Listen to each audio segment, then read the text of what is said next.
बंदी छोड़ सतगुरु रामपाल जी परमेश्वर जी की जय हो। परमपिता परमात्मा सारी सृष्टि के रचनहार कुल मालिक असंख्य ब्रह्मांडों के स्वामी जगत गुरु तीनों लोकों में प्रवेश करके सबका धारण पोषण करने वाले राजाधीराज आत्माधार नाथों के नाथ देवों के देव महादेव सर्वेश्वर महेश्वर मृत्युंजय अजरो अमर आदि अनादि सनातनी प्रभु जगत पिता जगदीश्वर श्री श्री 1008 की उपाधि के वास्तविक अधिकारी अकाल मूर्त शब्द स्वरूपी राम वासुदेव सर्वगतम ब्रह्म परम पूज्य प्रथम पूज्य परम संत परम पुरुष परम धनी परम दयालु सत्य कबीर हक्का कबीर अल्लाहु अकबर बाखबर अल्लाह ताला जगत के तारणहार जगत के मुक्तिदाता जगत के जगन्नाथ हारे के सहारे हिंदुओं के राम मुसलमानों के अल्लाह सिखों के वाहिगुरु ईसाइयों के मसीह दया के सागर दयानिधि करुणा के सागर करुणानिधि स्वयंभू परिभू संकट मोचन कष्ट हरण मंगल करण दुख भंजन अविगत कबीर निर्विकार निर्विषम परमात्मा अलय अलेख सतगुरु आदि अनादि सतगुरु असली मर्यादा पुरुषोत्तम असली राम असली कृष्ण असली घनश्याम असली मुरारी राजाओं के राजा महाराजाओं के महाराजा शहंशाहों के शहंशाह सम्राटों के सम्राट भगवानों के भगवान अल्लाहों के अल्लाह प्रभुओं के प्रभु मसीहाओं के मसीह सच्चे वाहिगुरु बाबाओं के बाबा पीरों के पीर सेठों के सेठ जगत सेठ सावड़सा सेठ सर्वगुण संपन्न अनंत कोटि कलाओं के स्वामी अनंत कोटि ब्रह्मांडों के नायक योगियों में महायोगी ध्यानियों में महाध्यानी सिद्धों में परम सिद्ध ज्ञानियों में तत्वज्ञानी ब्रह्मज्ञानी महाज्ञानी परम ज्ञानी सर्वश्रेष्ठ ज्ञानी विज्ञानी युवा कबीर समृत कबीर असमवात अमित ओजा सच्चे रहनुमा करीम अल्लाह सुभान अल्लाह दुनिया के अंतिम पैगंबर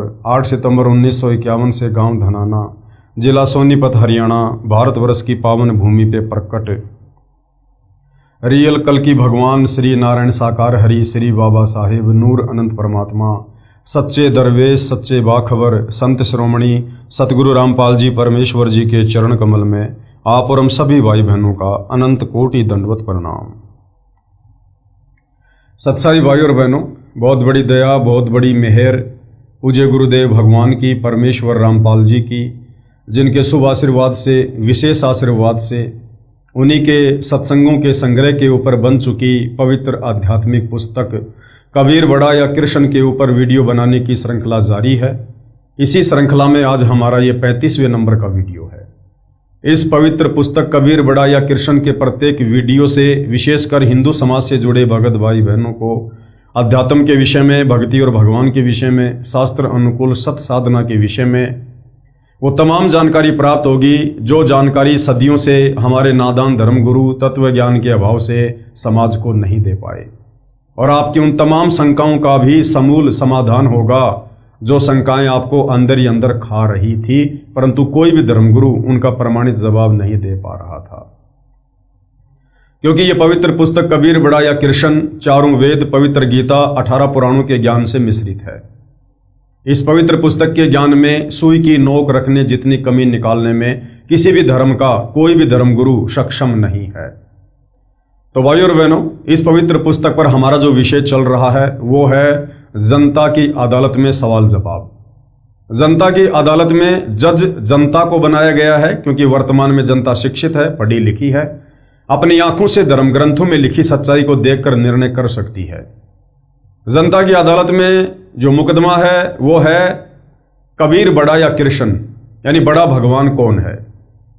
तो हिंदू धर्म के जितने भी धर्मगुरु आचार्य शंकराचार्य हैं वो श्री कृष्ण उर्फ विष्णु जी को पूर्ण परमात्मा बताते हुए तमाम हिंदू धर्म ग्रंथों का हवाला दे रहे हैं और कह रहे हैं कि श्री कृष्ण उर्फ विष्णु इन्होंने गीता जी का ज्ञान दिया था, यही सुप्रीम गॉड है, ये अजरो अमर हैं, अविनाशी हैं, इनका जन्म मरण नहीं होता, इनके कोई माता पिता नहीं है, ये स्वयंभू हैं और इन्हीं की भक्ति से मुक्ति होगी।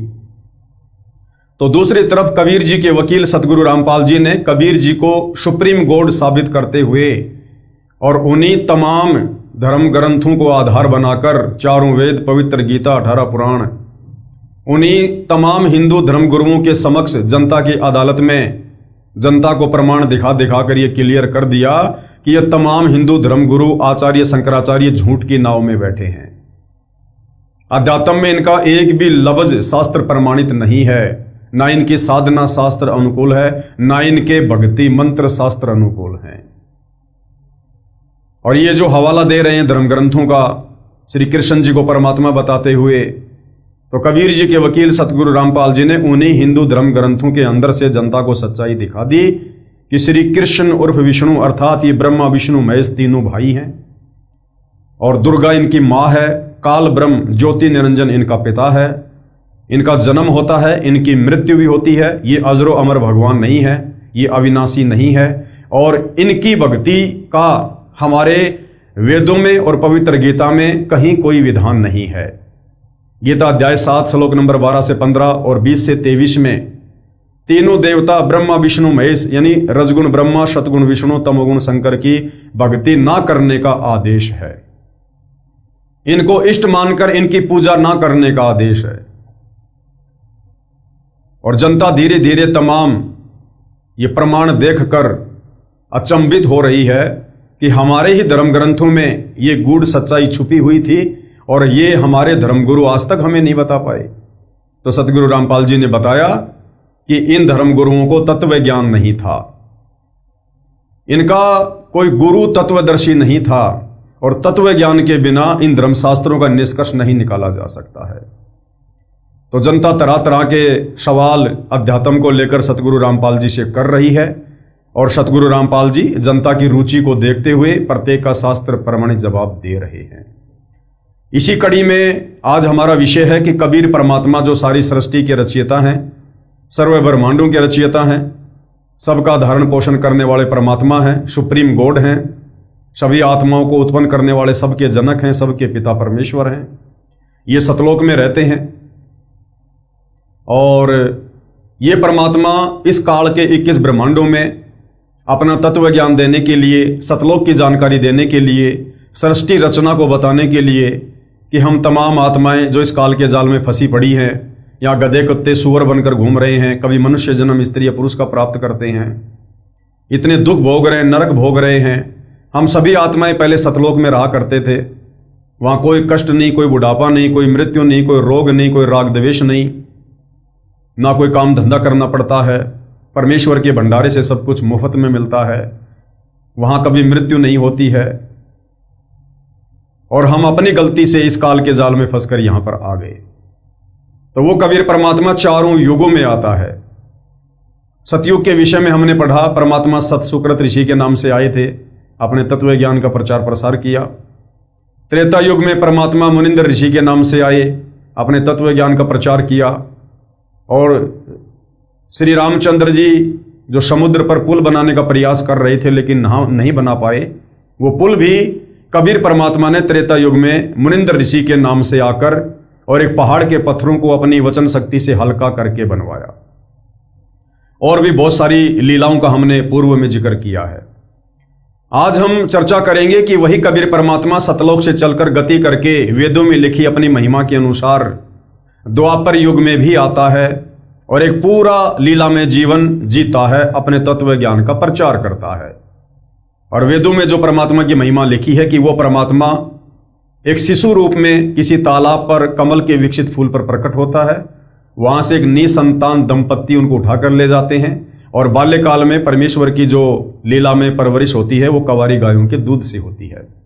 ये परमेश्वर की पहचान है, उनकी महिमा में वेदों में लिखा हुआ है। और परमेश्वर की ये लीला ना श्री राम के ऊपर खरी उतरती है, ना श्री कृष्ण के ऊपर, ना ब्रह्मा विष्णु महेश के ऊपर, ना अन्य किसी देव महादेव के ऊपर। तो वेदों में जो महिमा, जो पहचान परमेश्वर की लिखी है वो कबीर जी के ऊपर खरी उतरती है। तो आज हम चर्चा करेंगे कि द्वापर में कबीर परमात्मा किस प्रकार से अपनी लीला अनुसार प्रकट हुए और किन किन आत्माओं को मिले, क्या क्या उन्होंने लीलाएं की। पूर्ण परमात्मा कौन? कबीर जी का द्वापर युग में प्रकट होना। प्रश्न, हे परमेश्वर अपने दास धर्मदास पर कृपा करके द्वापर युग में प्रकट होने की कथा सुनाएं जिससे तत्व ज्ञान प्राप्त हो। धर्मदास जी प्रार्थना कर रहे हैं जिंदा रूप में कबीर परमेश्वर जी से कि हे परमात्मा आप द्वापर युग में किस प्रकार से प्रकट हुए, आपने क्या क्या लीलाएं की, ये परमेश्वर मुझे वो अमर कथा सुनाइए। तो भाई और बहनों, परमपिता परमेश्वर की जो ये अमर कथा है, ये अगर 1000 बार सुनेंगे तो पहले से कहीं अधिक ज्यादा हम पुण्य के भागी होते हैं। इस परमेश्वर की अमर कथा, सत्यनारायण कथा को सुनने से भी हम पुण्य के भागी होते हैं, हमारे पाप कर्मों का नाश होता है। कबीर परमेश्वर यानी कबीर देव ने कहा, हे धर्मदास, द्वापर युग में भी मैं रामनगर नामक नगरी में एक सरोवर में कमल के फूल पर शिशु रूप में प्रकट हुआ। एक निसंतान वाल्मीकि कालू तथा गोदावरी दंपत्ति अपने घर ले गया। एक ऋषि से मेरा नामकरण करवाया। उसने भगवान विष्णु की कृपा से प्राप्त होने के आधार से मेरा नाम करुणामय रखा। मैंने 20 दिन तक कोई आहार नहीं किया। मेरी पालक माता अति दुखी हुई, यानी जो गोदावरी थी, जो परमेश्वर की बाल्यकाल में परिवरिश के लिए निमित्त बनी थी, वो बहुत दुखी हुई। पिताजी भी कई साधु संतों के पास गए, मेरे ऊपर झाड़ फूंक भी करवाई। वे विष्णु के पुजारी थे। कौन? कालू और गोदावरी, जिन्होंने द्वापर युग में कबीर परमेश्वर जी के मुंह बोले माता पिता की भूमिका निभाई थी, वो श्री विष्णु जी के पुजारी थे। उनको अति दुखी देखकर मैंने विष्णु को प्रेरणा दी। विष्णु भगवान एक ऋषि रूप में वहां आए तथा पिता कालू से कुशल मंगल पूछा। पिता कालू तथा माता गोदावरी कलयुग में सम्मन तथा नेकी रूप में दिल्ली में जन्मे थे। यानी द्वापर युग में जो दो आत्माएं कालू तथा गोदावरी कबीर परमेश्वर जी की बाल्यकाल में परवरिश करने के लिए निमित्त बने थे, यही दोनों आत्माएं आगे चलकर कलयुग के प्रथम चरण में दिल्ली के पास में सम्मन और नेकी के रूप में जन्मे थे। पिता कालू तथा माता गोदावरी कलयुग में सम्मन तथा नेकी रूप में दिल्ली में जन्मे थे। उन्होंने अपना दुख ऋषि जी को बताया कि हमें वृद्ध अवस्था में एक पुत्र रत्न भगवान विष्णु की कृपा से सरोवर में कमल के फूल पर प्राप्त हुआ है। यह बच्चा 25 दिन से भूखा है, कुछ भी नहीं खाया है। अब इसका अंत निकट है। परमात्मा विष्णु ने हमें अपार खुशी प्रदान की है, अब उसे छीन रहे हैं। हम प्रार्थना करते हैं कि हे विष्णु भगवान, ये खिलौना देकर मत छीनो। हम अपराधियों से ऐसा क्या अपराध हो गया है, इस बच्चे में हमारा इतना मोह हो गया है कि यदि इसकी मृत्यु हो गई तो हम दोनों उसी सरोवर में डूब कर मरेंगे जहां ये बालक रत्न हमें मिला था। हे धर्मदास, ऋषि रूप में उपस्थित विष्णु भगवान ने मेरी ओर देखा। मैं पालने में झूल रहा था।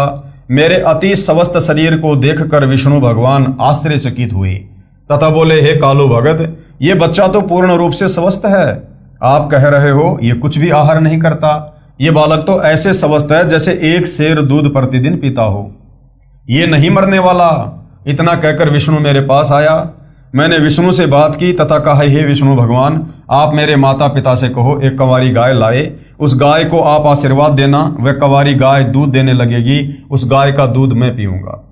मेरे द्वारा अपना परिचय जानकर विष्णु भगवान समझ गए ये कोई सिद्ध आत्मा है जिसने मुझे पहचान लिया है। मुझे ऋषि के साथ बातें करते हुए मेरे पालक माता पिता हैरान रह गए। अंदर ही अंदर खुशी की लहर दौड़ गई। ऋषि ने कहा, कालू, एक कंवारी गाय लाओ, ये दूध देगी। उस दूध को ये होनहार बच्चा पिएगा। कालू पिता तुरंत एक गाय ले आया। भगवान विष्णु ने मेरी प्रार्थना पर उस कंवारी गाय की कमर पर हाथ रख दिया। उसी समय उस गाय की बछिया के थनों से दूध की धार बहने लगी तथा वह 3 सेर का पात्र भरने के पश्चात रुक गई। वह दूध मैंने पिया। यानी वेदों में जो परमेश्वर की महिमा लिखी है कि कबीर परमेश्वर की बाल्यकाल में जो परवरिश होती है वो कंवारी गायों के दूध से होती है। तो ये जो लीला है ये केवल कबीर परमेश्वर जी पर ही खरी उतरती है, अन्य किसी राम कृष्ण या ब्रह्मा विष्णु महेश पर खरी नहीं उतरती है। उन्होंने तो अपनी माताओं का दूध पिया था। मेरी तथा विष्णु जी की वार्ता की भाषा को कालू व गोदावरी समझ नहीं सके। वे मुझ 25 दिन के बालक को बोलता देखकर उस ऋषि रूप विष्णु का ही चमत्कार मान रहे थे तथा कुंवारी गाय द्वारा दूध देना भी उस ऋषि की कृपया जानकर दोनों ऋषि के चरणों में लिपट गए। मेरी पालक माता ने मुझे पालने से उठाया तथा उस ऋषि रूप में विराजमान विष्णु के चरणों में डाला। मैं जमीन पर नहीं गिरा। माता के हाथों से निकलकर जमीन से 4 फुट ऊपर हवा में पालने की तरह स्थिर हो गया। जब गोदावरी ने मुझे ऋषि के चरणों की ओर किया, भगवान विष्णु 3 कदम पीछे हट गए तथा बोले, माई, ये बालक परम शक्ति युक्त है, बड़ा होकर जनता का उपकार करेगा। इतना कहकर ऋषि रूपधारी विष्णु अपने लोक को चल दिए। मैं पुनः पालने में विराजमान हो गया। उस वाल्मीकि दंपति यानी कालू तथा गोदावरी ने मेरा हवा में स्थित होना भी ऋषि का ही चमत्कार जाना, करिश्मा जाना। इस कारण से मुझे कोई अवतारी पुरुष नहीं समझ सके। मैं भी यही चाहता था कि ये मुझे एक साधारण बालक ही समझें, जिससे इनकी वृद्ध अवस्था का समय मेरे लालन पालन में बीत जाए। मैं शिशु काल में ही तत्व ज्ञान की वाणी उच्चारण करने लगा। उस नगरी में अकाल गिर गया। मेरे माता पिता मुझे लेकर बनारस काशी आए तथा वहां रहने लगे। कलयुग में कालू का जन्म शम्मन रूप में तथा गोदावरी का जन्म नेकी रूप में दिल्ली में हुआ, जो कबीर जी की शरण में आए। उनका एक पुत्र शिव भी परमात्मा की शरण में आया था। काशी नगर में एक सुदर्शन नाम का वाल्मीकि जाति का पुण्यात्मा मेरी वाणी सुनकर बहुत प्रभावित हुआ। मैंने सुदर्शन भगत को सृष्टि रचना सुनाई। सुदर्शन मेरी हम उम्र था। उस समय मेरी लीला में आयु 12 वर्ष की थी, जबकि काशी के विद्वानों से ज्ञान चर्चा होती थी। सुदर्शन भी मेरे साथ जाता था। एक दिन सुदर्शन ने कहा, हे करुणामय, आप तो ज्ञान सुनाते हो, इसका समर्थन कोई भी ऋषि नहीं करता।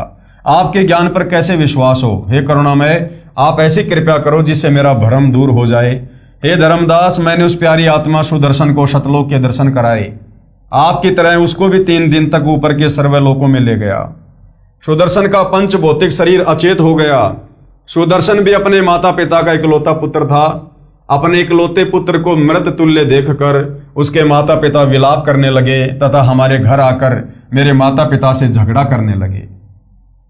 कहा कि तुम्हारे इस करुण ने हमारे बच्चे को जादू जंत्र कर दिया, वो शेवड़ा है, हमारा पुत्र मर गया तो हम आपके विरुद्ध राजा को शिकायत करेंगे। मेरे माता पिता ने मेरे से उन्हीं के सामने पूछा, हे करुण, सच बता, तूने क्या दिया उस सुदर्शन को?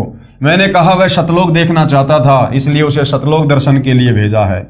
जल्दी ही वापस लौट आएगा। कई वैद्य बुलाए, कई झाड़ फूंक करने वाले बुलाए, कोई लाभ नहीं हुआ। तीसरे दिन सुदर्शन के माता पिता रोते हुए मेरे पास आए। बोले, बेटा करुण, हमारे पुत्र को ठीक कर दे, हम तेरे आगे हाथ जोड़ते हैं। मैंने कहा, माई, तुम्हारा पुत्र नहीं मरेगा। मेरे यानी परमेश्वर कबीर साहिब को अपने साथ अपने घर ले गए। मेरे माता पिता भी साथ गए। आसपास के व्यक्ति भी वहां उपस्थित थे। मैंने सुदर्शन के शीश को पकड़ कर हिलाया तथा कहा, हे सुदर्शन, वापस आ जा, तेरे माता पिता बहुत व्याकुल हैं। इतना कहते ही सुदर्शन ने आंखें खोली, चारों ओर देखा, अपने सिर की ओर मुझे नहीं देख सका। उठ कर बोला, परमेश्वर करुणामय कहाँ है? रोने लगा, कहाँ गए परमेश्वर करुणामय? उपस्थित व्यक्तियों ने पूछा, क्या करुण को ढूंढ रहा है? देख, ये बैठा तेरे पीछे।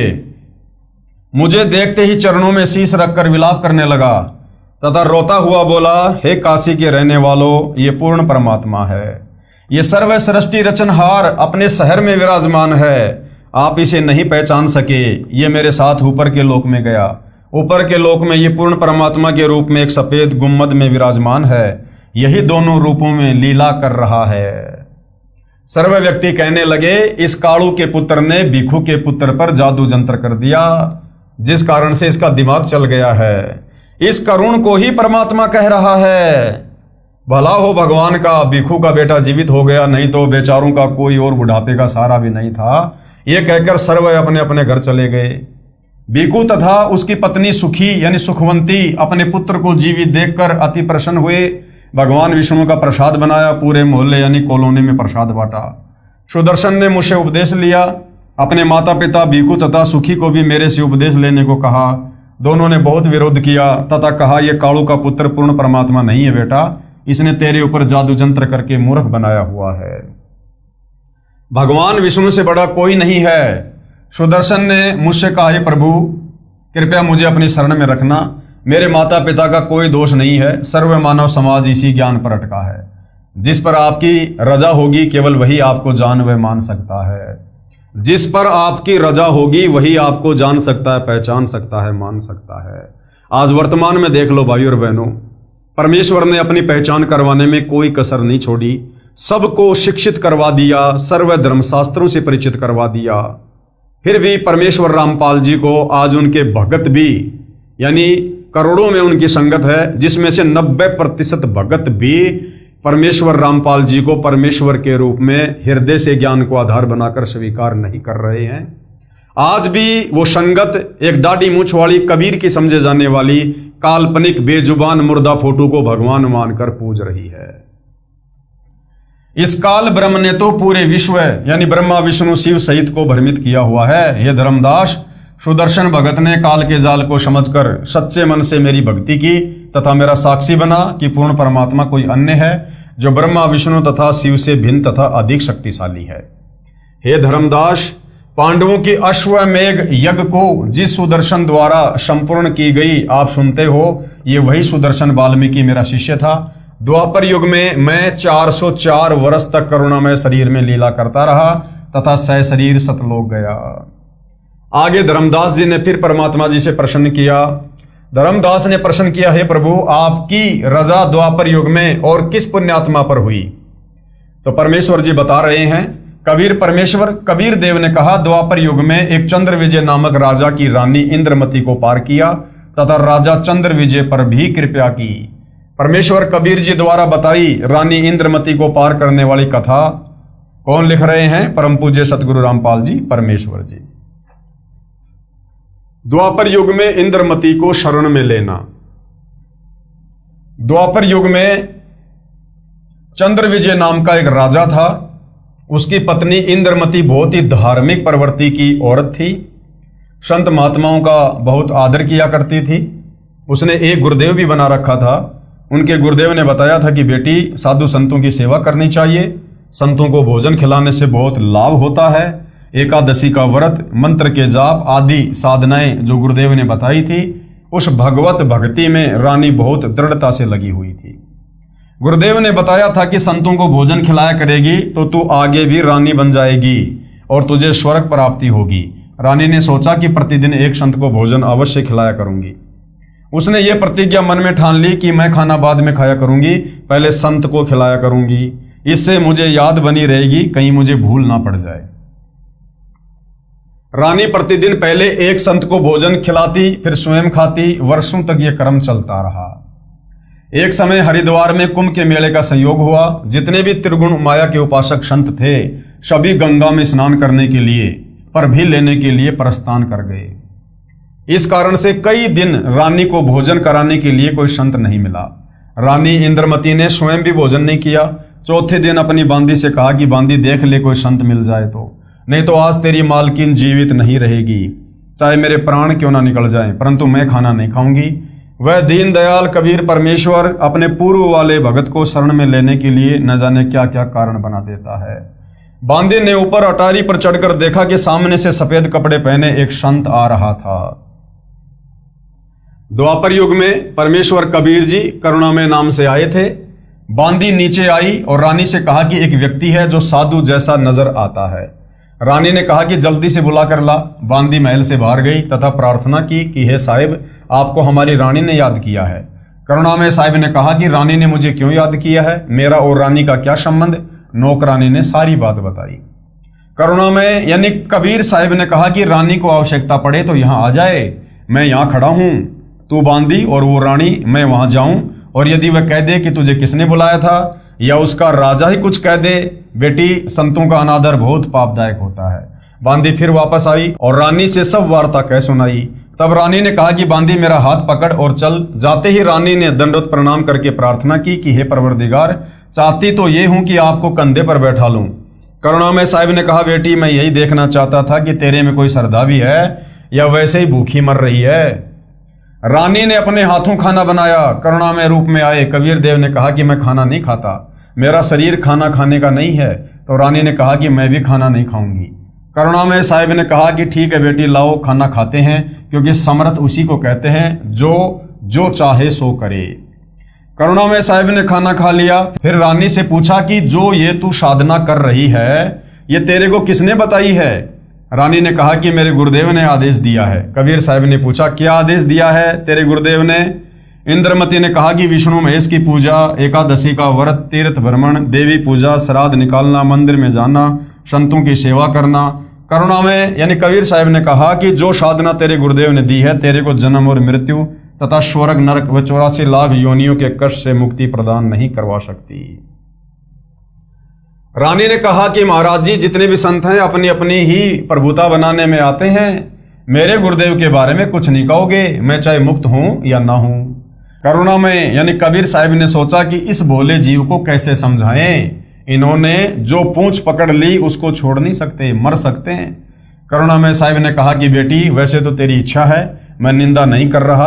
क्या मैंने आपके गुरुदेव को गाली दी या कोई बुरा कहा है?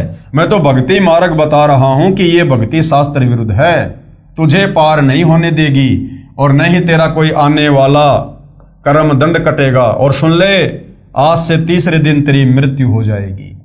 ना तेरा गुरु बचा सकेगा और ना तेरी ये नकली साधना बचा सकेगी। जब मरने की बारी आती है फिर जीव को डर लगता है, वैसे तो नहीं मानता। रानी ने सोचा कि संत झूठ नहीं बोलते, कहीं ऐसा ना हो कि मैं तीसरे दिन ही मर जाऊं। इस डर से करुणा में साहिब से पूछा कि साहिब क्या मेरी जान बच सकती है?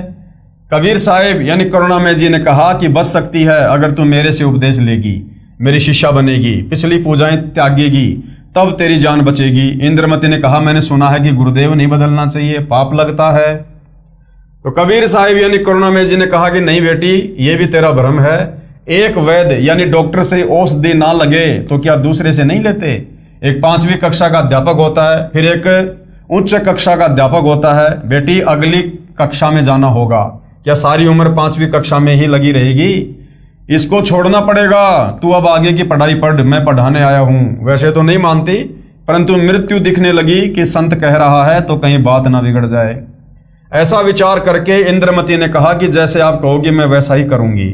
करुणा में यानी कबीर साहिब ने उपदेश दिया, कहा कि तीसरे दिन मेरे रूप में काल आएगा, तू उससे बोलना मत।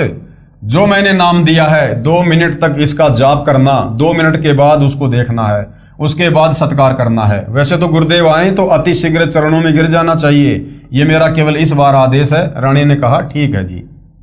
रानी को तो चिंता बनी हुई थी, श्रद्धा से जाप कर रही थी। कबीर साहिब यानी करुणामय साहिब का रूप बनाकर गुरुदेव रूप में काल आया, आवाज लगाई इंद्रमती इंद्रमती। उसको तो पहले से ही डर था, सुमरण करती रही, काल की तरफ नहीं देखा। 2 मिनट के बाद जब देखा तो काल का स्वरूप बदल गया, काल का ज्यों का त्यों चेहरा दिखाई देने लगा। करुणामय साहिब का स्वरूप नहीं रहा। जब काल ने देखा कि तेरा तो स्वरूप बदल गया, वह जान गया कि इसके पास कोई शक्ति युक्त मंत्र है। ये कहकर चला गया कि तुझे फिर देखूंगा, अब तो बच गई। रानी बहुत खुश हुई, फूली नहीं समाई। कभी अपनी बांदियों को कहने लगी कि मेरी मृत्यु होनी थी, मेरे गुरुदेव ने मुझे बचा दिया। राजा के पास गई तथा कहा कि आज मेरी मृत्यु होनी थी, मेरे गुरुदेव ने रक्षा कर दी, मुझे लेने के लिए काल आया था। राजा ने कहा कि तू ऐसे ही ड्रामे करती रहती है, काल आता तो क्या तुझे छोड़ जाता? ये संत वैसे बहका देते हैं, अब इस बात को वह कैसे माने। खुशी खुशी में रानी लेट गई। कुछ देर के बाद सर्प बनकर काल फिर आया और रानी को डस लिया। ज्यों ही सर्प ने डसा, रानी को पता चल गया। रानी जोर से चिल्लाई, मुझे सांप ने डस लिया। नौकर भागे। देखते देखते एक मोरी पानी निकालने का छोटा छेद था, उसमें से वो सर्प घर से बाहर निकल गया। अपने गुरुदेव को पुकार कर रानी बेहोश हो गई। करुणा में यानी कबीर साहिब वहां प्रकट हो गए, लोगों को दिखाने के लिए मंत्र बोला। वे तो बिना मंत्र के भी जीवित कर सकते हैं, किसी जंत्र मंत्र की आवश्यकता नहीं। इंद्रमती को जीवित कर दिया। रानी ने बड़ा शुक्र मनाया कि हे बंदी छोड़, यदि आज आपकी शरण में नहीं होती तो मेरी मृत्यु हो जाती। साहिब ने कहा कि इंद्रमती, इस काल को मैं तेरे घर में घुसने भी नहीं देता और ये तेरे ऊपर ये हमला भी नहीं करता, परंतु तुझे विश्वास नहीं होता। तू ये सोचती कि मेरे ऊपर कोई आपत्ति नहीं आनी थी, गुरुजी ने मुझे बहका कर नाम दे दिया, इसलिए तेरे को थोड़ा सा झटका दिखाया है, नहीं तो बेटी तेरे को विश्वास नहीं होता। धर्मदास यहां घना अंधेरा, यानी यहां पर अज्ञानी अज्ञान है, तत्व ज्ञान नहीं है। और बिना परचे यानी शक्ति प्रदर्शन के जीव जम का चेहरा, यानी बिना चमत्कार दिखाए यहां जीव को विश्वास नहीं होता। कबीर साहिब यानी करुणामय ने कहा कि अब जब मैं चाहूंगा तब तेरी मृत्यु होगी। गरीबदास जी कहते हैं, गरीब जम जोरा जहां से डरे। जम यानी ये काल, जोरा यानी मौत, और जय जय जय जगदीश, और जोरा जोड़ी झाड़ती पगरज डारे शीश। ये काल कबीर परमेश्वर से डरता है और ये मौत कबीर साहिब के जूते झाड़ती है। अर्थात नौकर के समान है। फिर उस धूल को अपने सिर पर लगाती है कि आप जिसको मारने का आदेश दोगे उसके पास जाऊंगी नहीं, मैं नहीं जाऊंगी। गरीब काल जो पीसे पीसना, जोरा है पणिहार, ये दो असली मजदूर हैं मेरे साहिब के दरबार। ये काल जो यहाँ का 21 ब्रह्मांड का भगवान है, ब्रह्म है, जो ब्रह्मा विष्णु महेश का पिता है, ये तो मेरे कबीर साहिब का आटा पीसता है, अर्थात पक्का नौकर है। और जोरा यानी मौत मेरे कबीर साहिब का पानी भरती है, अर्थात एक विशेष नौकरानी है। ये दो असली मजदूर यानी मजदूर मेरे साहिब के दरबार में हैं। कुछ दिनों के बाद करुणामय अर्थात कबीर जी साहिब फिर आए, रानी इंद्रमती को शतनाम प्रदान किया। फिर कुछ समय के उपरांत करुणामय साहिब ने रानी इंद्रमती की अति श्रद्धा देखकर सार नाम दिया, परम पद की उपलब्धि करवाई। परमेश्वर करुणामय रूप से रानी के घर दर्शन देने जाते रहते थे, तो इंद्रमती प्रार्थना किया करती थी कि मेरे पति राजा को समझाओ मालिक, ये भी मान जाए, आपके चरणों में आ जाए तो मेरा जीवन सफल हो जाए। चंद्र विजय से कबीर साहब ने प्रार्थना की कि चंद्र विजय आप भी नाम लो, ये 2 दिन का राज और ठाठ है, फिर 84 लाख योनियों में प्राणी चला जाएगा। चंद्र विजय ने कहा कि भगवान मैं तो नाम नहीं लूं और ना आपकी शिष्या को मना करूं, चाहे सारे खजाने को ही दान करो, चाहे किसी प्रकार का सत्संग करवाओ, मैं मना नहीं करूंगा। कबीर साहिब यानी करुणामय जी ने पूछा आप नाम क्यों नहीं लोगे? चंद्र विजय राजा ने कहा कि मैंने तो बड़े बड़े राजाओं की पार्टियों में जाना पड़ता है। करुणामय यानी कबीर साहिब ने कहा कि पार्टियों में जाने में नाम क्या वादा करेगा, सभा में जाओ, वहां काजू खाओ, दूध पी लो, शरबत जूस पी लो, शराब मत प्रयोग करो, क्योंकि शराब पीना महापाप है। परंतु राजा नहीं माना। रानी की प्रार्थना पर करुणामय यानी कबीर साहब ने राजा को फिर समझाया कि नाम के बिना ये जीवन ऐसे ही व्यर्थ हो जाएगा, आप नाम ले लो। राजा ने फिर कहा कि गुरुजी मुझे नाम के लिए मत कहना, आपकी शिष्या को मैं मना नहीं करूंगा, चाहे कितना ही दान करे, कितना ही सत्संग करवाए। साहिब ने कहा कि बेटी इस 2 दिन के झूठे सुख को देखकर इसकी बुद्धि भ्रष्ट हो चुकी है, तू प्रभु के चरणों में लगी रहे, अपना आत्म कल्याण करवा। मृत्यु के उपरांत कोई किसी का पति नहीं, कोई किसी की पत्नी नहीं, 2 दिन का संबंध है, अपना कर्म बना बेटी। जब इंद्रमती 80 वर्ष की वृद्धा हुई, कहाँ 40 साल की उम्र में मर जाना था, जब शरीर भी हिलने लगा, तब करुणामय साहिब बोले अब बोल इंद्रमती क्या चाहती है, चलना चाहती है सतलोक?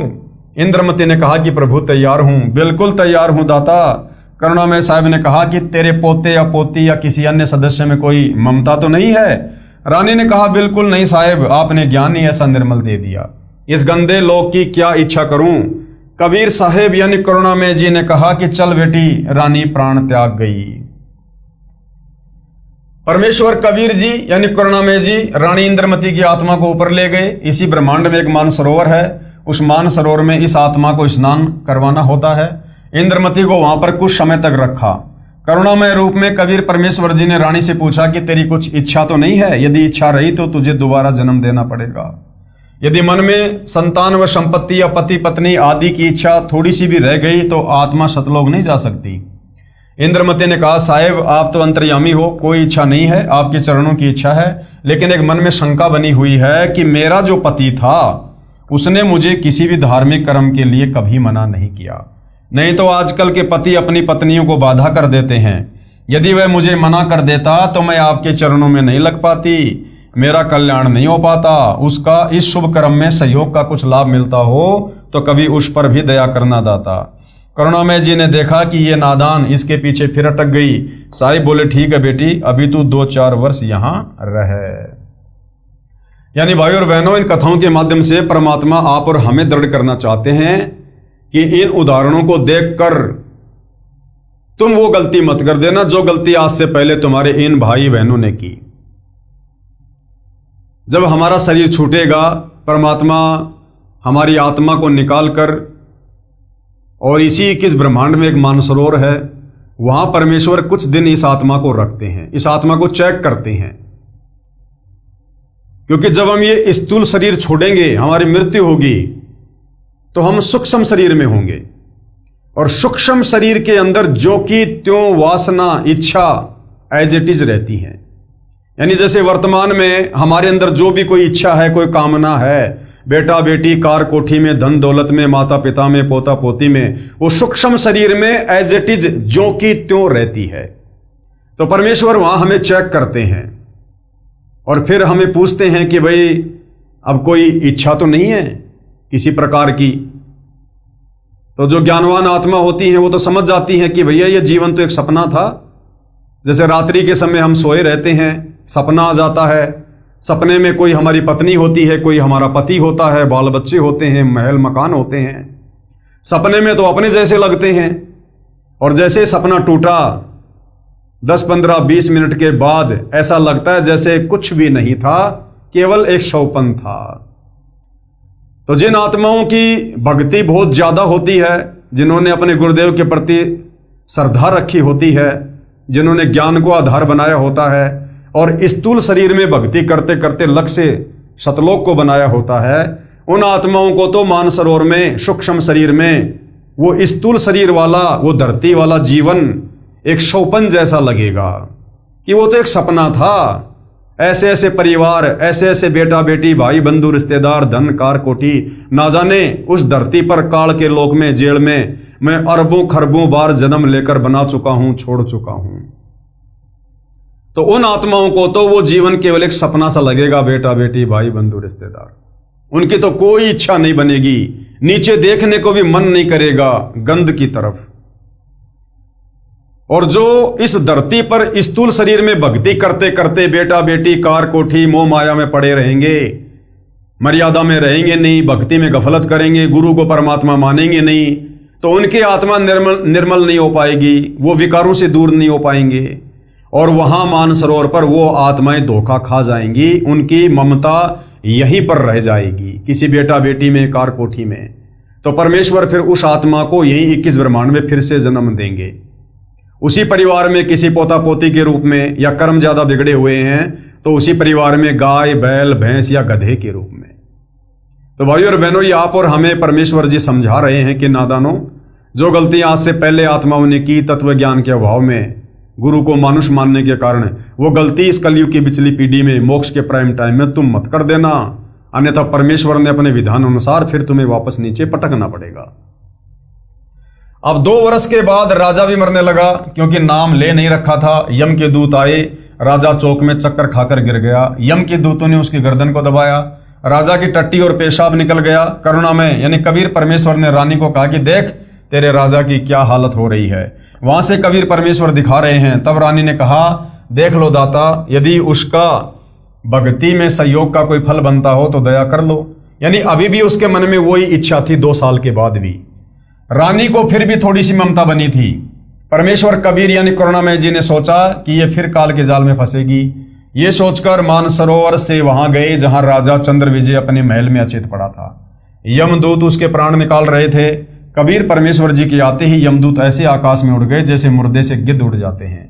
चंद्र विजय होश में आ गया। सामने करुणामय रूप में परमेश्वर कबीर जी खड़े थे। केवल चंद्र विजय को दिखाई दे रहे थे, किसी अन्य को दिखाई नहीं दे रहे थे।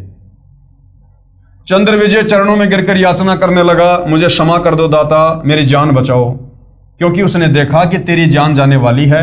जब इस जीव की आंख खुलती है कि अब तो बात बिगड़ गई। राजा चंद्र विजय गिड़गिड़ाता हुआ बोला, मुझे क्षमा कर दो दाता, मेरी जान बचा लो मालिक। कबीर परमेश्वर ने कहा, राजा आज भी वही बात है, उस दिन भी वही बात थी, नाम लेना होगा। राजा ने कहा, मैं नाम ले लूंगा जी, अभी ले लूंगा नाम। कबीर परमेश्वर ने नाम उपदेश दिया तथा कहा कि अब मैं तुझे 2 वर्ष की आयु दूंगा, यदि इसमें एक श्वास भी खाली चला गया तो फिर कर्मदंड रह जाएगा। कबीर जीवन तो थोड़ा ही भला, जय सत सुमरण हो, लाख बरस का जीवना लेखे धरे न कोई। शुभ कर्म में सहयोग दिया हुआ, पिछला कर्म और साथ में श्रद्धा से 2 वर्ष के सुमरण से तथा 3 नाम प्रदान करके कबीर साहिब चंद्र विजय को भी पार कर ले गए। बोलो सतगुरुदेव भगवान की जय। जय हो बंदी छोड़ की। आगे धर्मदास जी ने फिर परमात्मा जी से प्रश्न किया। धर्मदास जी ने कहा कि हे कबीर परमेश्वर, हमारे को तो ब्राह्मणों यानी विद्वानों ने यही बताया था कि पांडवों की अश्वमेध यज्ञ को श्री कृष्ण भगत सुदर्शन सुपच ने सफल की थी तथा भगवान कृष्ण जी ने गीता में कहा था कि अर्जुन युद्ध कर, तुझे कोई पाप नहीं लगेगा। ये सर्व योद्धा मेरे द्वारा पहले से मार दिए गए हैं, तू निमित्त मात्र बन जा। यदि तू युद्ध में मारा गया तो स्वर्ग जाएगा, यदि युद्ध में जीत गया तो पृथ्वी के राज्य का सुख भोगेगा। तो कबीर परमेश्वर जी ने क्या समझाया? उत्तर, कबीर परमेश्वर जी ने कहा, धर्मदास, सुदर्शन सुपच श्री कृष्ण भगत नहीं था, वह पूर्ण ब्रह्म का उपासक था। सुन पांडवों के यज्ञ के संपूर्ण होने की कथा। कृपया निम्न पढ़ें पाठक जन परमेश्वर कबीर जी द्वारा बताया पांडव यज्ञ का प्रकरण, जो धर्मदास जी ने सूक्ष्म वेद के पद्य भाग में लिखा है, लेखक के शब्दों में निम्न। पांडवों की यज्ञ में सुपच सुदर्शन द्वारा शंख बजाना, यानी द्वापर युग में पांडवों ने जो अश्वमेध यज्ञ किया था, महाभारत के युद्ध में हुए उन पापों के सर्वनाश के लिए, विनाश के लिए, श्री कृष्ण जी के कहने पर। तो पांडवों की वो यज्ञ सुदर्शन सुपच रूप में द्वापर युग में कबीर परमात्मा जो करुणामय नाम से आए हुए थे, उन्होंने स्वयं ही सफल की थी। जैसा कि सर्वविदित है कि महाभारत के युद्ध में अर्जुन ने युद्ध करने से मना कर दिया था तथा शस्त्र त्याग कर युद्ध के मैदान में दोनों सेनाओं के बीच में खड़े रथ के पिछले हिस्से में आंखों से आंसू बहाता हुआ बैठ गया था, तब भगवान श्री कृष्ण के अंदर प्रवेश काल शक्ति ब्रह्म अर्जुन को युद्ध करने की राय देने लगा था। तब अर्जुन ने कहा था कि भगवान, ये घोर पाप मैं नहीं करूंगा, इससे अच्छा तो भिक्षा का अन्न भी खाकर गुजारा कर लेंगे। तब भगवान काल श्री कृष्ण जी के शरीर में प्रवेश करके बोला था कि अर्जुन, तू युद्ध कर, तुझे कोई पाप नहीं लगेगा। देखिए गीता जी के अध्याय 11 के श्लोक 33, अध्याय 2 के श्लोक 37 और 38 में महाभारत में लेख आता है कि श्री कृष्ण जी के कहने से अर्जुन ने युद्ध करना स्वीकार कर लिया। घमासान युद्ध हुआ, करोड़ों व्यक्ति व सर्व कौरव युद्ध में मारे गए और पांडव विजय हुए। तब पांडव प्रमुख युधिष्ठिर को राज्य सिंहासन पर बैठाने के लिए स्वयं भगवान कृष्ण ने कहा, तो युधिष्ठिर ने यह कहते हुए गद्दी पर बैठने से मना कर दिया कि मैं ऐसे पाप युक्त राज्य को नहीं करूंगा जिसमें करोड़ों व्यक्ति मारे गए थे, उनकी पत्नियां विधवा हो गई, करोड़ों बच्चे अनाथ हो गए, अभी तक उनके आंसू भी नहीं सूखे हैं। किसी प्रकार की बात बनती न देखकर श्री कृष्ण जी ने कहा कि आप भीष्म जी से राय लो, क्योंकि जब व्यक्ति स्वयं फैसला लेने में असफल रहे तब किसी सौजन से विचार कर लेना चाहिए। युधिष्ठिर ने यह बात स्वीकार कर ली। तब श्री कृष्ण जी युधिष्ठिर को साथ लेकर वहां पहुंचे जहां पर श्री भीष्म सर यानी तीरों की सैया चारपाई पर अंतिम श्वास गिन रहे थे। वहां जाकर श्री कृष्ण जी ने भीष्म से कहा कि युधिष्ठिर राज्य गद्दी पर बैठने से मना कर रहे हैं, आप कृपया इन्हें राजनीति की शिक्षा दो। बताओ, मरते मरते भी राजनीति की शिक्षा दे रहा है, मरते मरते तो धार्मिक शिक्षा लेनी चाहिए। भीष्म जी ने बहुत समझाया, परंतु युधिष्ठिर अपने उद्देश्य से विचलित नहीं हुआ। यही कहता रहा कि इस पाप से युक्त रुधिर से सने राज्य को भोगकर मैं नरक प्राप्ति नहीं चाहूंगा। श्री कृष्ण जी ने कहा कि आप एक धर्म यज्ञ करो जिससे आपको युद्ध में हुई हत्याओं का पाप नहीं लगेगा। इस बात पर युधिष्ठिर सहमत हो गया और एक धर्म यज्ञ की, फिर राजगद्दी पर बैठ गया, हस्तिनापुर का राजा बन गया, दिल्ली का। इसका प्रमाण सुख सागर के पहले स्कंद के 8वें तथा 9वें अध्याय से शाहबार पेज नंबर 48 से 53 देखिएगा। कुछ वर्षों पर्यंत युधिष्ठिर को भयानक शोपन आने शुरू हो गए, जैसे बहुत सी औरतें रोती बिलखती हुई अपनी चूड़ियां तोड़ रही हैं तथा उनके मासूम बच्चे अपनी मां के पास खड़े कुछ बैठे पिता पिता कहकर रो रहे हैं, मानो कह रहे हैं, हे राजन, हमें भी मरवा दे, भेज दे हमारे पिता के पास। कई बार बिना शीश के धड़ दिखाई देते हैं, किसी की गर्दन कहीं पड़ी है, धड़ कहीं पड़ा है, हाहाकार मची हुई है। युधिष्ठिर की नींद उचट जाती, घबराकर बिस्तर पर बैठकर हाँफने लग जाता, सारी सारी रात बैठकर या महल में घूमकर व्यतीत करता है। एक दिन द्रौपदी ने बड़े पति की यह दशा देखी, परेशानी का कारण पूछा तो युधिष्ठिर कुछ नहीं कहकर टाल गए। जब द्रौपदी ने कई रात्रियों में युधिष्ठिर की यह दुर्दशा देखी तो एक दिन चारों अर्जुन, भीम, नकुल, सहदेव को बताया कि आपका भाई बहुत परेशान है, कारण पूछो। तब चारों भाइयों ने बड़े भैया से प्रार्थना करके पूछा कि कृपया परेशानी का कारण बताओ। ज्यादा आग्रह करने पर अपनी सर्व कहानी सुनाई। पांचों भाई इस परेशानी का कारण जानने के लिए भगवान श्री कृष्ण जी के पास गए तथा बताया कि बड़े भैया युधिष्ठिर को भयानक शोपन आ रहे हैं, जिनके कारण उनकी रात्रि की नींद व दिन का चैन व भूख समाप्त हो गई है। कृपया कारण व समाधान बताइए। सारी बात सुनकर श्री कृष्ण जी बोले, युद्ध में किए हुए पाप परेशान कर रहे हैं, इन पापों का निवारण यज्ञ से होता है। अब महाभारत के युद्ध के समय तो श्री कृष्ण जी के अंदर प्रवेश करके काल कह रहा था कि अर्जुन तू युद्ध कर, तुझे पाप नहीं लगेगा। और अब जब वो पाप लग गए, युधिष्ठिर पर परेशानियां आ रही हैं और समाधान जानने के लिए चारों पांडव श्री कृष्ण जी के पास गए तो श्री कृष्ण जी कह रहे हैं कि महाभारत के युद्ध में तुमने जो पाप किए थे वो पाप कर्म तुम्हें परेशान कर रहे हैं। तो अर्जुन विचलित हो गया। अर्जुन के मन में शंका आ गई कि ये श्री कृष्ण भगवान भी दोगला है। महाभारत के युद्ध के समय जब मैं खुद युद्ध करने से मना कर रहा था तो युद्ध करवाने के लिए मुझसे कह रहा था कि तू युद्ध कर, तुझे पाप नहीं लगेगा। और आज जब समाधान पूछ रहे हैं तो कह रहा है कि तुम्हें महाभारत में किए गए युद्ध के पाप लग गए। तो श्री अर्जुन के मन में खलबली मच गई कि श्री कृष्ण भी दोगला है। परंतु भाइयों और बहनों, अर्जुन को यह नहीं पता था कि जिस समय तेरे से महाभारत का युद्ध करवाना था उस समय श्री कृष्ण नहीं बोल रहा था। श्री कृष्ण के शरीर में प्रेत की भांति वो काल प्रवेश कर गया था और काल वो इस प्रकार के व्याख्यान दे रहा था कि तू युद्ध कर ले, तुझे पाप नहीं लगेंगे। गीता जी के अध्याय 3 के श्लोक 13 का हिंदी अनुवाद, यज्ञ में प्रतिष्ठित इष्ट यानी पूर्ण परमात्मा को भोग लगाने के बाद बने प्रसाद को खाने वाले श्रेष्ठ पुरुष सब पापों से मुक्त हो जाते हैं। जो पापी लोग अपना शरीर पोषण करने के लिए ही अन्न पकाते हैं वे तो पाप को ही खाते हैं, अर्थात यज्ञ करके सर्व पापों से मुक्त हो जाते हैं। और कोई चारा ना देकर पांडवों ने श्री कृष्ण जी की सलाह स्वीकार कर ली। यज्ञ की तैयारी की गई। सर्व पृथ्वी के मानव, ऋषि, सिद्ध, साधु व स्वर्ग लोक के देव भी आमंत्रित करने को श्री कृष्ण जी ने कहा कि जितने अधिक व्यक्ति भोजन पाएंगे उतना ही अधिक पुण्य होगा। अब भाइयों और बहनों, धार्मिक भंडारे क्यों शुरू हुए थे?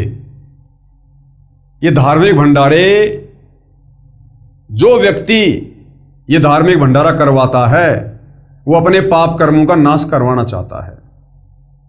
अर्थात जितने ज्यादा लोग उस धार्मिक भंडारे में भोजन करेंगे उस व्यक्ति के पाप कर्मों को उसी रेशियो में अपने सिर पर लेते हैं भोजन करने वाले, जिस कारण से उसके पाप कर्म कुछ हल्के हो जाते हैं।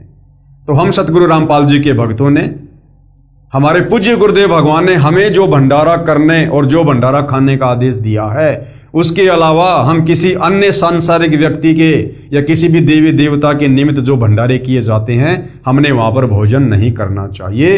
अन्यथा उस व्यक्ति के ऊपर तो इन पांडवों की तरह 3 लोक के पाप कर्म रखे हुए हैं। और यदि हमने उस अनुपदेशी व्यक्ति के घर का भोजन किया, भंडारा किया, तो हम उसके पाप बांटने में हिस्सेदार बनेंगे। परंतु संतों व भक्तों से विशेष लाभ होता है। उनमें भी कोई परम शक्ति युक्त संत होगा, वह पूर्ण लाभ दे सकता है। तथा यज्ञ पूर्ण होने का साक्षी एक 5 मुख वाला पंचजन्य शंख एक सुसज्जित ऊंचे आसन पर रख दिया जाएगा। तथा जब इस यज्ञ में कोई परम शक्ति युक्त संत भोजन खाएगा तो यह शंख स्वयं आवाज करेगा। इतनी गूंज होगी कि पूरी पृथ्वी पर तथा स्वर्ग लोक तक आवाज सुनाई देगी। यज्ञ की तैयारी हुई। निश्चित दिन को सभी आदरणीय आमंत्रित भगतगण, 88,000 ऋषि, 33 करोड़ देवता, 9 नाथ, 84 सिद्ध, ब्रह्मा विष्णु शिव आदि पहुंच गए। यज्ञ कार्य शुरू हुआ। बाद में सबने यज्ञ का बचा प्रसाद भंडारा सर्व उपस्थित महानुभावों व भक्तों तथा जन साधारण को बरताया यानी खिलाया। स्वयं भगवान श्री कृष्ण जी ने भी भोजन खा लिया, परंतु शंख नहीं बजा। शंख नहीं बजा तो ये यज्ञ संपूर्ण नहीं हुई। अर्थात भाइयों और बहनों, ब्रह्मा विष्णु महेश, 33 करोड़ देवी देवता, 9 नाथ, 84 सिद्ध, ये एक सच्चे भगत की श्रेणी में भी नहीं है, क्योंकि इनके द्वारा भोजन करने के बाद भी शंख नहीं बजा। जो कंडीशन थी, यदि कोई सच्चे नाम का उपासक साधु संत भगत भोजन करेगा तो शंख बजेगा। तो ब्रह्मा विष्णु महेश से नीचे सारे हैं और ब्रह्मा विष्णु महेश ने भी भोजन कर लिया। विष्णु रूप में तो खुद श्री कृष्ण जी थे। ब्रह्मा और शिव ने भी सूक्ष्म रूप में आगे भोजन कर लिया, लेकिन शंख नहीं बजा। अर्थात ये भी सच्चे नाम के उपासक नहीं है। उस समय युधिष्ठिर ने श्री कृष्ण जी से पूछा, हे मधुसूदन, शंख नहीं बजा, सर्व महापुरुषों व आगंतुकों ने भोजन पा लिया, कारण क्या है? श्री कृष्ण जी ने कहा कि इनमें कोई पूर्ण संत यानी सतनाम व सारनाम उपासक नहीं है। तब युधिष्ठिर को बड़ा आश्चर्य हुआ कि इतने महामंडलेश्वर, जिसमें वशिष्ठ मुनि, मार्कंडे, लोमस ऋषि, 9 नाथ, गोरखनाथ जैसे 84 सिद्ध आदि आदि व स्वयं भगवान श्री कृष्ण जी ने भी भोजन पा लिया, परंतु शंख नहीं बजा। इस पर कृष्ण जी ने कहा कि ये सर्व मान बढ़ाई के भूखे हैं, परमात्मा चाहने वाला कोई नहीं, तथा अपनी मनमुखी साधना करके सिद्धि दिखाकर दुनिया को आकर्षित करते हैं। भोले लोग इनकी वाहवाही करते हैं तथा इनके इर्द गिर्द मंडराते हैं। ये स्वयं भी पशु जूनी में जाएंगे तथा अपने अनुयायियों को नरक में ले जाएंगे। अब भाइयों और बहनों, अंदर की बात यह है कि उस समय युधिष्ठिर को यह सारी बात बताने वाले वो श्री कृष्ण नहीं थे, श्री कृष्ण रूप में कबीर भगवान ही थे। अन्यथा भोजन तो श्री कृष्ण ने भी खा लिया था, शंख नहीं बजा। फिर श्री कृष्ण जी ये कहने के अधिकारी कैसे हो सकते हैं कि ये सारे मान बढ़ाई के भूखे हैं, ये परमात्मा नहीं चाहते, ये सच्ची भक्ति नहीं करते। जबकि श्री कृष्ण जी के भोजन खाने से भी तो शंख नहीं बजा। उस कैटेगरी में, मान बढ़ाई के भूखे वाली कैटेगरी में श्री कृष्ण जी भी तो आ गए। तो वहां पर ये शब्द कहने वाले श्री कृष्ण रूप में कबीर भगवान थे। गरीब साहिब के दरबार में गाहक कोटि अनंत, चार चीज वो चाहते रिद्धि सिद्धि मान महंत। गरीब ब्रह्मरंध्र के घाट को खोलत है कोई एक, द्वारे से फिर जाते हैं ऐसे बहुत अनेक। गरीब बीजक की बाता कहें बीजक नाई हाथ, पृथ्वी डोबन उतरे कहकर मीठी बात। गरीब बीजक की बाता कहें बीजक नहीं पास, औरों को प्रमोद ही अपने चले निराश। प्रमाण के लिए गीता जी के कुछ श्लोक हैं, देखिएगा। अध्याय 9 श्लोक नंबर 20 क्या कहता है? ये अध्याय 9 श्लोक नंबर 20 है, आप जियों के सामने है। प्रत्येक शब्द का हिंदी में अनुवाद है। हम सीधा इसके भावार्थ पे चलेंगे, केवल हिंदी अनुवाद। तीनों वेदों में विधान, सोम रस को पीने वाले पाप रहित पुरुष मुझको यज्ञों के द्वारा पूज्य देव के रूप में पूजकर स्वर्ग की प्राप्ति चाहते हैं। वे पुरुष अपने पुण्यों के फलस्वरूप स्वर्ग लोक को प्राप्त होकर स्वर्ग में दिव्य देवताओं के भोगों को भोगते हैं। अध्याय 9 श्लोक नंबर 21, ये श्लोक आप जियों के सामने है, देख सकते हैं। प्रत्येक शब्द का हिंदी में अनुवाद है। सीधा हिंदी अनुवाद पर चलेंगे, केवल हिंदी अनुवाद। वे उस विशाल स्वर्ग लोक को भोगकर पुण्य नष्ट होने पर मृत्यु लोक को प्राप्त होते हैं। इस प्रकार तीनों वेदों में कहे हुए पूजा कर्मों का आश्रय लेने वाले और भोगों की कामनावश बार बार आवागमन को प्राप्त होते हैं। अध्याय 16 श्लोक नंबर 17 में क्या कहा गया है? केवल हिंदी अनुवाद। वे अपने आप को श्रेष्ठ मानने वाले घमंडी पुरुष धन और मान के मद से युक्त होकर केवल नाम मात्र के यज्ञों द्वारा पाखंड से शास्त्र विधि रहित पूजा करते हैं। अध्याय 16 श्लोक नंबर 18, ये श्लोक आप जियों के सामने है भाइयों और बहनों, केवल हिंदी अनुवाद। अहंकार, बल, घमंड, कामना और क्रोध आदि के प्राण और दूसरों की निंदा करने वाले पुरुष प्रत्येक शरीर में परमात्मा आत्मा सहित तथा मुझसे द्वेष करने वाले होते हैं। अध्याय 16 श्लोक नंबर 19, केवल हिंदी अनुवाद। उन द्वेष करने वाले पापाचारी और क्रूर कर्मी नराधमों को मैं संसार में बार बार आसुरी योनियों में ही डालता हूं। अध्याय 16 श्लोक 20, केवल हिंदी अनुवाद। हे अर्जुन, वे मूर्ख मुझको न प्राप्त होकर ही जन्म जन्म में आसुरी योनि को प्राप्त होते हैं, फिर उससे भी अति नीच गति को प्राप्त होते हैं, अर्थात घोर नरकों में पड़ते हैं। अध्याय 16 श्लोक नंबर 23, केवल हिंदी अनुवाद। जो पुरुष शास्त्र विधि को त्याग कर अपनी इच्छा से मनमाना आचरण करता है, वह न सिद्धि को प्राप्त होता है, न परम गति को और न सुख को ही। आगे शेष कथा पांडवों के यज्ञ की। श्री कृष्ण भगवान ने अपनी शक्ति से युधिष्ठिर को उन सर्व महामंडलेश्वरों के आगे होने वाले जन्म दिखाए, जिसमें किसी ने केंचुए का, किसी ने भेड़ बकरी, भैंस व शेर आदि के रूप धारण किए थे। ये सब देखकर युधिष्ठिर ने कहा कि हे भगवान, फिर तो पृथ्वी संत रहित हो गई। भगवान श्री कृष्ण जी ने कहा, जब पृथ्वी संत रहित हो जाएगी तो यहाँ आग लग जाएगी, सर्व जीव जंतु आपस में लड़ मरेंगे। ये तो पूरे संत की शक्ति से संतुलन बना रहता है। समय समय पर मैं यानी भगवान विष्णु पृथ्वी पर आकर राक्षस वृत्ति के लोगों को समाप्त करता हूं, जिससे संत सुखी हो जाते हैं। जिस प्रकार जमींदार अपनी फसल से हानि पहुंचाने वाले अन्य पौधों को, जो झाड़ खरपतवार आदि को काट काट कर बाहर डाल देता है, तब वह फसल स्वतंत्रता पूर्वक फलती फूलती है। यानी ये संत उस फसल में सिंचाई का सुख प्रदान करते हैं। पूर्ण संत सबको समान सुख देते हैं, जिस प्रकार वर्षा व सिंचाई का जल दोनों प्रकार के पौधों, फसल व खरपतवार का पोषण करते हैं। उनमें सर्व जीव के प्रति दया भाव होता है। अब मैं आपको पूर्ण संत के दर्शन करवाता हूं। एक महात्मा काशी में रहते हैं। श्री कृष्ण जी क्या कह रहे हैं युधिष्ठिर को कि एक महात्मा काशी में रहते हैं, उसको बुलाना है। तब युधिष्ठिर ने कहा कि उस और संतों को आमंत्रित करने का कार्य भीमसेन को सौंपा था। पूछते हैं कि वह उन महात्मा तक पहुंचा या नहीं। भीमसेन को बुलाकर पूछा तो उसने बताया कि मैं उससे मिला था। उनका नाम शौपत सुदर्शन है, वाल्मीकि जाति में गृहस्थी संत है, एक झोपड़ी में रहता है। उन्होंने यज्ञ में आने से मना कर दिया। इस पर श्री कृष्ण जी ने कहा कि संत मना नहीं किया करते, सब बात जो उनके साथ हुई वो बताओ। तब भीमसेन ने आगे बताया कि मैंने उनको आमंत्रित करते हुए कहा था कि हे संत परवर, हमारी यज्ञ में आने का कष्ट करना।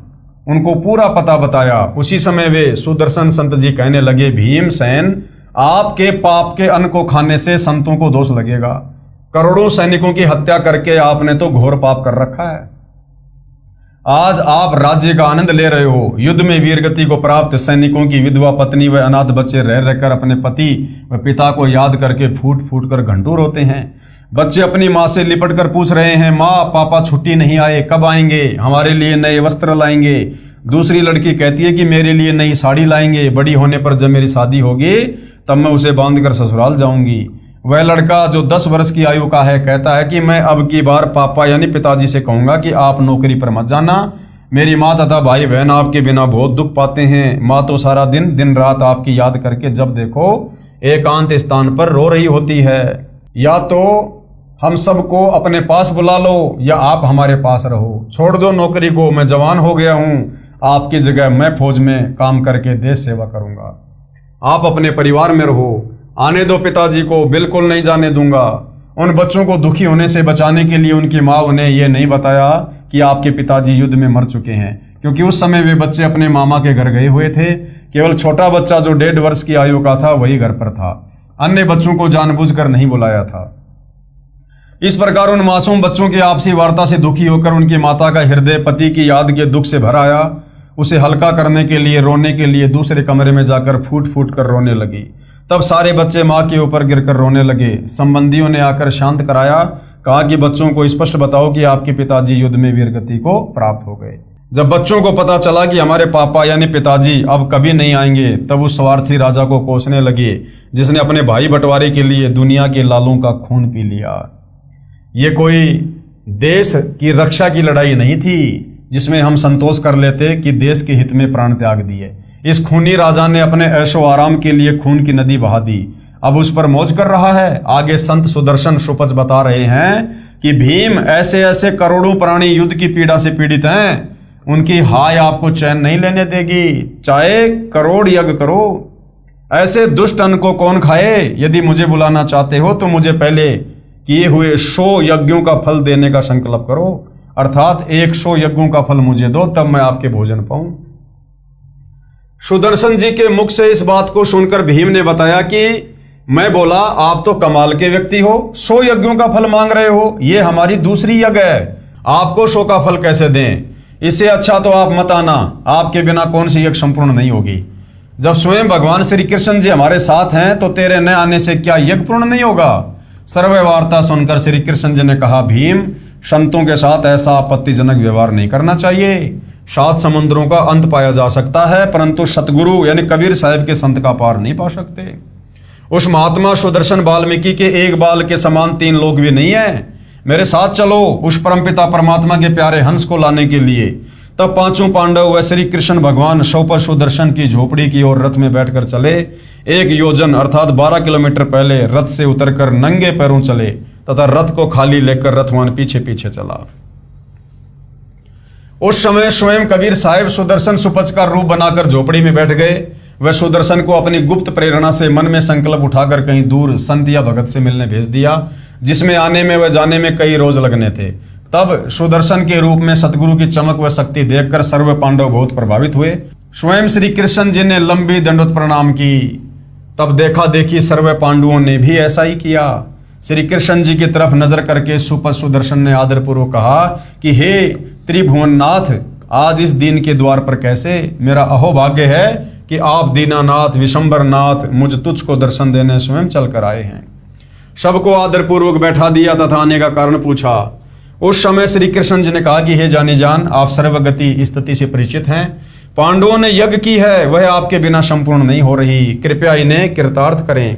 उसी समय वहां उपस्थित भीम की ओर संकेत करते हुए सुदर्शन रूपधारी परमेश्वर जी ने कहा कि यह वीर मेरे पास आया था तथा अपनी मजबूरी से इसे अवगत करवाया था।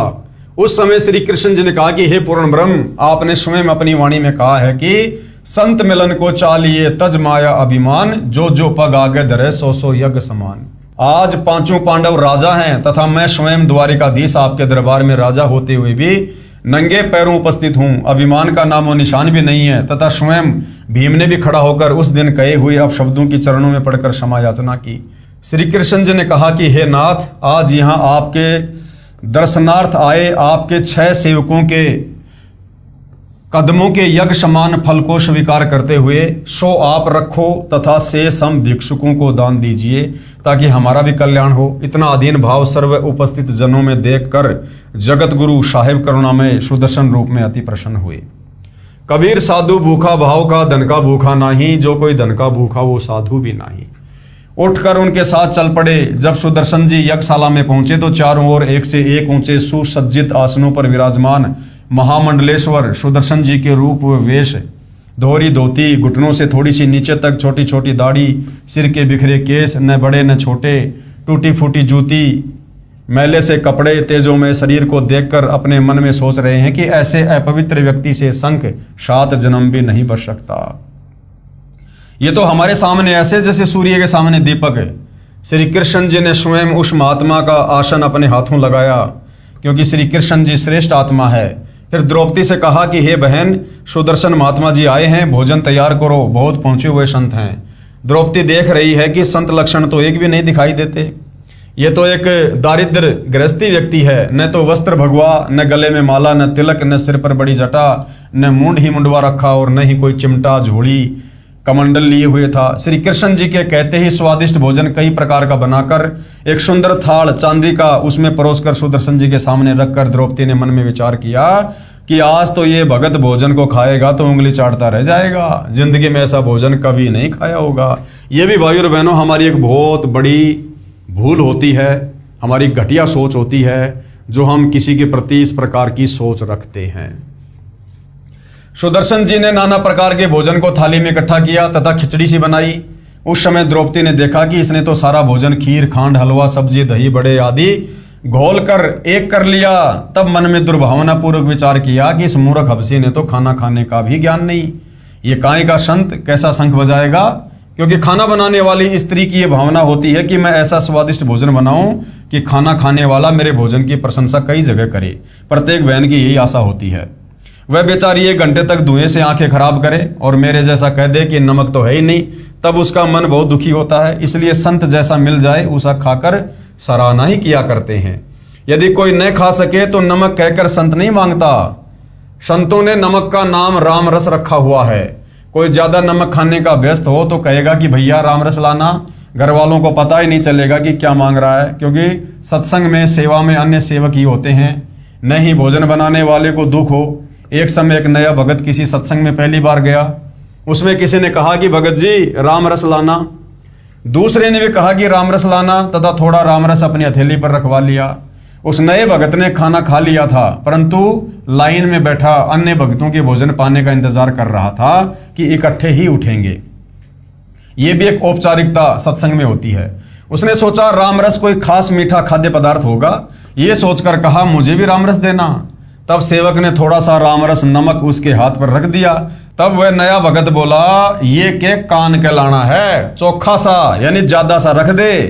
तब उस सेवक ने 2-3 चम्मच रख दिया। उस नए भगत ने उस बारीक नमक को कोई खास मीठा खाद्य प्रसाद समझकर फांका मारा।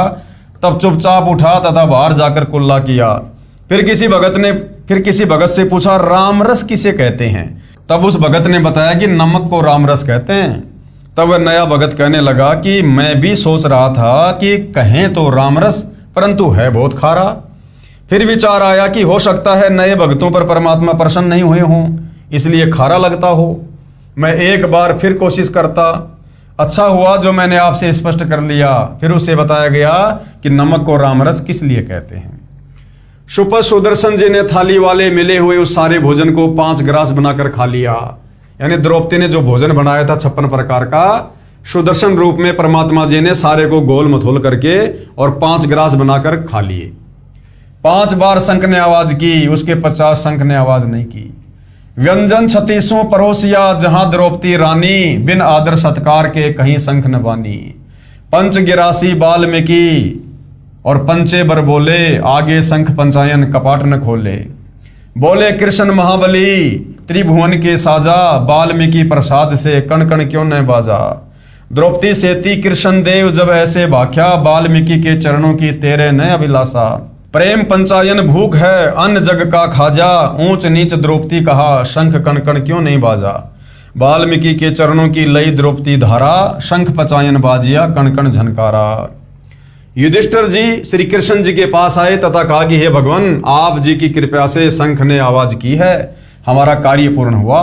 श्री कृष्ण जी ने सोचा कि इस महात्मा सुदर्शन के भोजन खाने से भी शंख अखंड क्यों नहीं बजा। फिर अपनी दिव्य दृष्टि से देखा तो पाया कि द्रौपदी के मन में दोष है, जिस कारण से शंख ने अखंड आवाज नहीं की, केवल 5 बार आवाज करके मौन हो गया है। श्री कृष्ण जी ने कहा, युधिष्ठिर, यह शंख बहुत देर तक बजना चाहिए, तब यज्ञ पूर्ण होगी। युधिष्ठिर ने कहा, भगवान, अब कौन संत शेष है जिसे लाना होगा। श्री कृष्ण जी ने कहा, युधिष्ठिर, इस सुदर्शन संत से बढ़कर कोई भी सत्य भक्ति युक्त संत नहीं है। इसके एक बाल समान 3 लोग भी नहीं है। अपने घर में दोष है, उसे शुद्ध करते हैं। श्री कृष्ण जी ने द्रौपदी से कहा, द्रौपदी, भोजन सब प्राणी अपने अपने घर पर रूखा सूखा खाकर ही सोते हैं। आपने बढ़िया भोजन बनाकर अपने मन में अभिमान पैदा कर लिया। बिना आदर सत्कार के किया हुआ धार्मिक अनुष्ठान, यज्ञ, हवन, पाठ सफल नहीं होता। आपने इस साधारण से व्यक्ति को क्या समझ रखा है? ये पूर्ण ब्रह्म है, इसके एक बाल के समान 3 लोक भी नहीं है। आपने अपने मन में इस महापुरुष के बारे में क्या गलत विचार किए हैं? उनसे आपका अंतःकरण मैला यानी मलिन हो गया है। इनके भोजन ग्रहण कर लेने से तो ये शंख की स्वर्ग तक आवाज जाती तथा सारा ब्रह्मांड गूंज उठता। ये केवल 5 बार बोला है, इसलिए कि आपका भ्रम दूर हो जाए, क्योंकि और किसी ऋषि के भोजन खाने से तो ये टस से मस भी नहीं हुआ।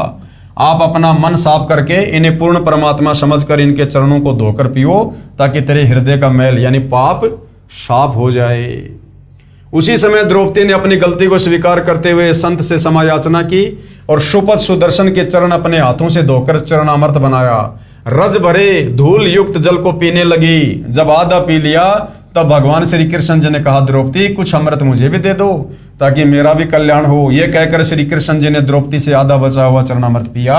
उसी समय वही पंचायन शंख इतने जोरदार आवाज से बजा कि स्वर्ग तक ध्वनि सुनी। तब पांडवों की वो यज्ञ सफल हुई। प्रमाण के लिए अमृतवाणी पारक का अंग आदरणीय गरीबदास जी के सूक्ष्म वेद से वाणियां। गरीब सुपच संक सब करत हैं, नीच जाति विश्चूक, पोहमी बिगसी स्वर्ग सब खिले जो पर्वत रूख। गरीब करी द्रौपदी दिल मंजना और सुपच चरण पी धोए, बाजे शंख सर्वकला रहे आवाज गोए। गरीब द्रौपदी चरणामृत लिए, सुपच शंख नहीं कीन, बाजा शंख अखंड धुनि गण गंधर्व ल्योलीन। गरीब फिर पंडों की यज्ञ में शंख पंचायन टेर, 12 कोटि पंडित जहां पड़ी सबन की मेर। गरीब करी कृष्ण भगवान को चरणामृत स्यों प्रीत, और शंख पंचायन जब बजा लिया द्रौपदी सीत। गरीब 12 कोटि पंडित जहां और ब्रह्मा विष्णु महेश, चरण लिए जगदीश को जिसको रटता शेष। गरीब वाल्मीकि के बाल सम नाही 3 लोक, सुर नर मुनिजन कृष्ण सुधी पंडों पाई पोष। गरीब वाल्मीकि बैकुंठ पड़ी स्वर्ग लगाई लात, शंख पंचायन घुरत है गण गंधर्व ऋषि मात। गरीब स्वर्ग लोक के देवता कीने ने पूर्या नाद, सुपथ सिंहासन बैठते बाजा अगम अगाध। गरीब पंडित 12 कोटि थे, सईदे से सुरबीन, 87 देव में कोई न पद में लीन। गरीब बाजा शंख स्वर्ग सुनया 14 भवन उचार, 33 तत् न लहया किन्हें न पाया पार। अचला का अंग से वाणी। गरीब पंडों संग हैं, छठे कृष्ण मुरारी, चली हमारी यज्ञ में समर्थ सृजनहार। गरीब 87 ऋषि जहां देव 33 कोटि, शंख न बाजा तास तय रहे चरण में लोटी। गरीब सुपच रूप धर आइया, सतगुरु पुरुष कबीर, 3 लोक की मेदनी सुर नर मुनिजन भीर। गरीब पंडित 12 कोटि है और 84 सिद्ध, शंख न बाजा तास तय पिए मान का मद।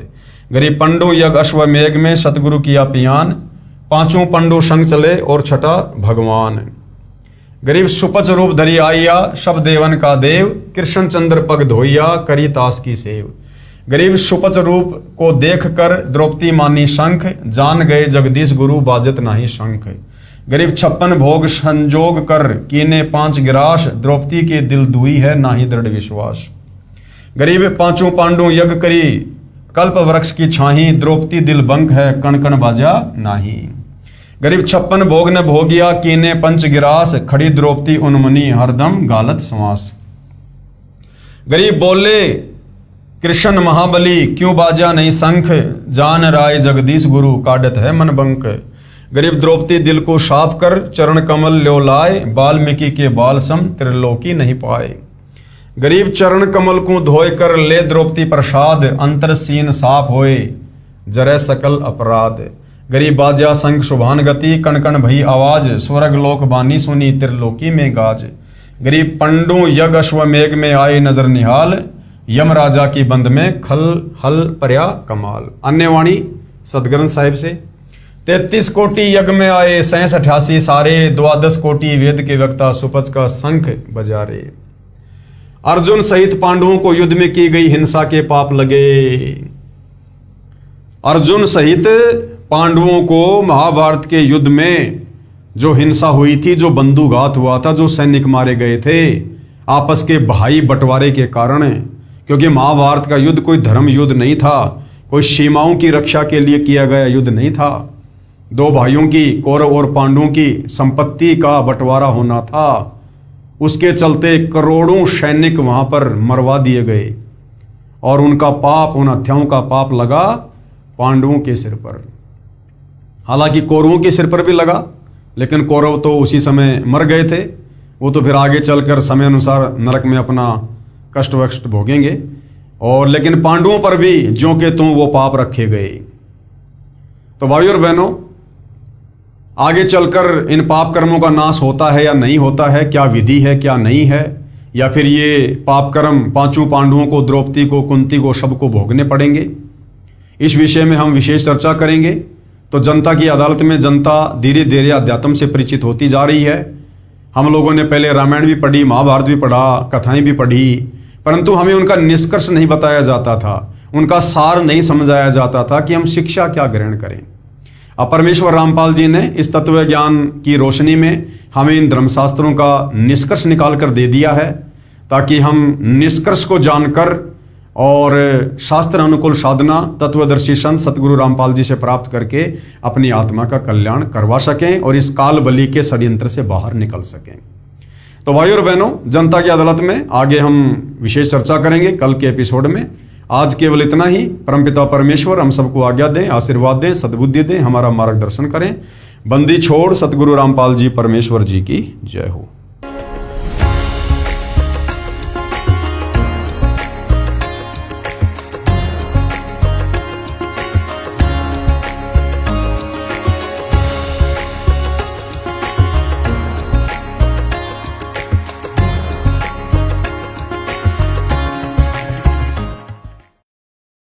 बंदी